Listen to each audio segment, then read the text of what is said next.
Hi, my name is Dave Blanchard. I'm the CEO of the Og Mandino Group. You may know Og best for his perennial bestseller, The Greatest Salesman in the World. I have the privilege of traveling the world teaching these principles. In the last 12 months, I've been in Budapest, and Prague, and Vienna, Cancun, Mexico City, the Bahamas, and all over the United States. But in this moment, I'm first and foremost a client of Take Shape for Life. I am so grateful for my health coach. She had to hit me over the head with a 2x4 to get my attention. It sounded something like this: David, I love you and Ramona, but I'm concerned about your health, the schedule you keep, how hard you work. You're not eating well, and I think I have a solution. Well, she caught my attention. We met. We've been on program, and the results speak for themselves. Let's take a moment this holiday season just to step back and be grateful for that person who loved us enough to do whatever was necessary to get us on program so that we could start to experience better health. I know that I'll always be grateful. Well, I've been reflecting on these holiday seasons, this holiday season that's coming up, and I've been considering, what am I going to do? How am I going to approach this so that I've got a strategy for this up and coming season? And I wanted to share it with you, see if it would serve you as you're putting together your strategy. We could just ponder some of these ideas for a few moments. The first one has to do with momentum. You know, I've been working really hard, and there have been times when I haven't been faithful to the system. Maybe you've had that moment too.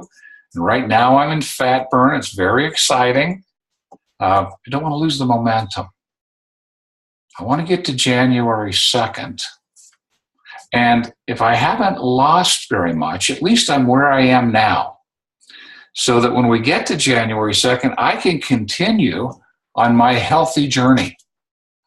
It would be a shame if I went off program and gained 10 pounds and then in January had to go back and redo what I've already done. So the very first thing is momentum.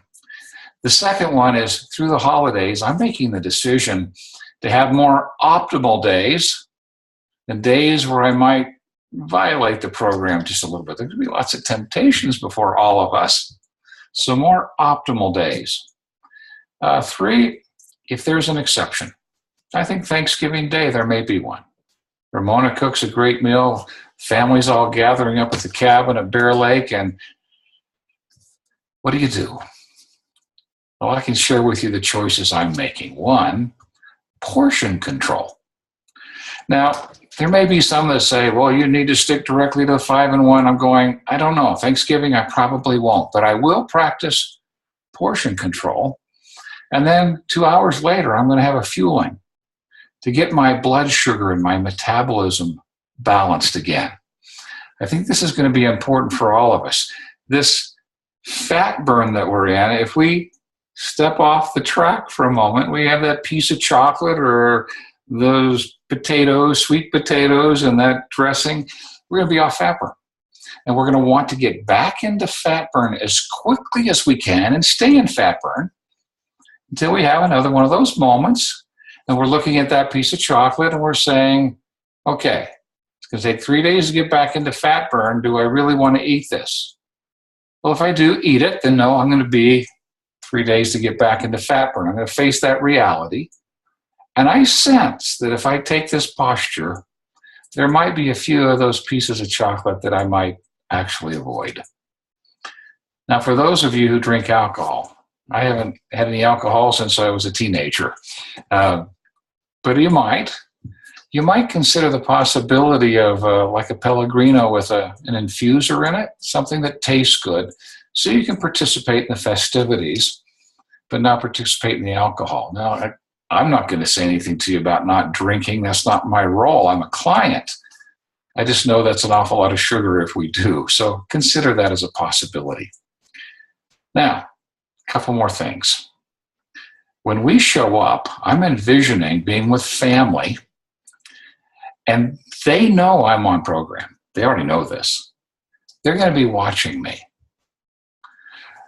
I'm going to be watching them. And if I watch them and see how they might overindulge, I think I'm going to be increasingly grateful for the program. Because Ramona and I tried everything. We tried everything. Lose, gain, lose, gain, lose, gain. We tried everything. This is the first thing that has really worked. Predictable results. We just know they do. It'll give me, I believe, greater confidence in the program I'm on when I watch others overindulge.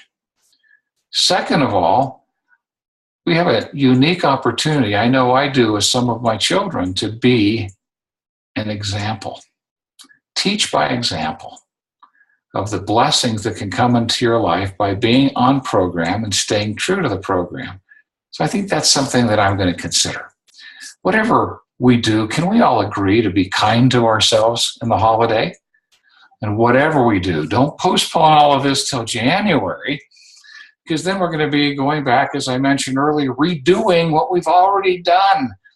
I don't know about you, but for me, there were times when that was a sacrifice. Don't know that I want to start that all over again.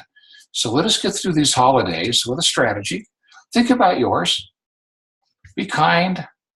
Be wise. Keep the momentum moving forward. Watch your portion control. Those are the ideas I'm going to embrace. And I just invite you to do the same thing. Consider these possibilities. Let this be the best holiday season ever by focusing on loving the people a little bit more than we may have in the past focused on eating the food. And January 2nd comes, let us all celebrate. Let's celebrate the best holiday season ever and the discipline we chose in honoring our health. Have a happy holiday, everyone, and thank you.